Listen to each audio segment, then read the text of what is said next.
السلام علیکم ورحمۃ اللہ وبرکاتہ۔ اس وقت ایک مسئلہ بہت زیادہ سوشل میڈیا پر گردش کر رہا ہے۔ وہ مسئلہ یہ گردش کر رہا ہے کہ عالم افضل ہے یا سید افضل ہے۔ اگر کوئی سید ہے اور وہ عالم نہیں ہے، اور کوئی غیر سید ہے اور وہ عالم ہے، تو دونوں میں کون افضل ہے؟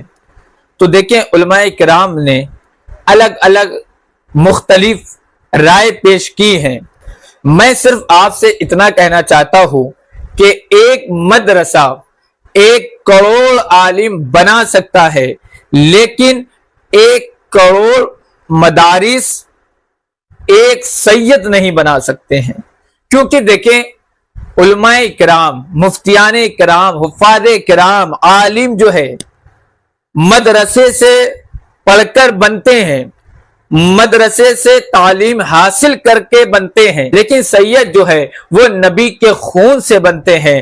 یہ تو اللہ تبارک تعالیٰ چاہتا ہے تو اسے سیدی کا شرف دیتا ہے، اس کو آل نبی کے گھر میں امام حسن حسین علیہ السلام کی اولاد میں بھیج کر سید بناتا ہے۔ تو بس مدارس میں علماء کرام بنتے ہیں، عالم بنتے ہیں، اور نبی کے آل کے ہاں جو پیدا ہوتا ہے تو وہ سید ہوتا ہے۔ اسی طرح میں آپ کو بتا دوں، اہل سنت والجماعت کے یہاں یہ ہے کہ اگر کوئی سید ہے اور وہ فاسق ہے، فاجر ہے، گنہگار ہے، تب بھی اس کی تعظیم ضروری ہے، تعظیم کرنا واجب ہے، کیونکہ وہ سید ہے، کیونکہ اس کے اندر خون رسول ہے، اس کے اندر خون آل رسول ہے، یعنی رسول کی آل کا خون ہے اس کے اندر، تو اس لیے اس کی تعظیم کرنا ضروری ہے، واجب ہے۔ اسی طرح اگر کوئی عالم ہے اور غیر سید ہے، وہ سید نہیں ہے لیکن وہ عالم ہے،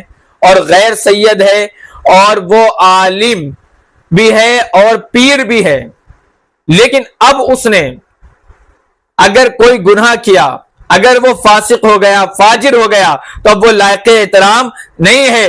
عالم ہو کر اس نے گناہ کیا اور فاسق اور فاجر ہو گیا، تو اب اس کے مریدین پر، اس کے چاہنے والوں پر، اس کے ماننے والوں پر اس کا کوئی بھی احترام نہیں ہے، کیونکہ سب سے بڑا گناہ تو یہ ہے کہ وہ فاسق فاجر ہو گیا، گنہگار ہو گیا۔